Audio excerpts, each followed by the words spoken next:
Traditionally, dreamcatchers are made by some Native Americans. They can be hung over a crib or a bed to offer protection to a child while they sleep and to give them good dreams.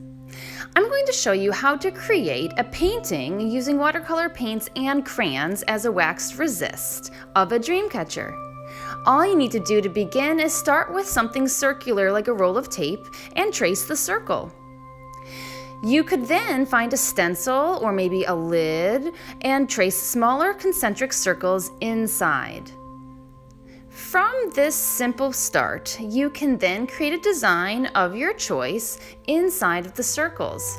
You just want your designs to have radial symmetry, which means they'll be the same all the way around the circle. For mine, I'm hanging 5 curving lines down from the circle at the start.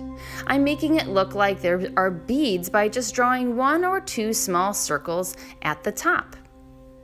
Then I'm drawing what looks like feathers hanging down from these lines. Watch how I draw some simple feathers. I start at the top with the jagged line, and then I draw a line from the top down, making little indentations so I get closer to the center of the feather, which makes it look like a chunk of the feather is stuck together, because that's what you really see on a real feather. Next, I'll decorate the spaces inside my concentric circles. I'm just adding some smaller circles and lines. When I'm done, I take some crayons, which are waxy, and I color inside of my circular design using the crayons. I'm also adding some color to the feathers too.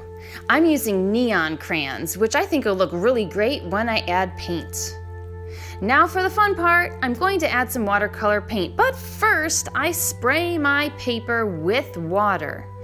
This will allow me to use the wet-on-wet watercolor painting technique.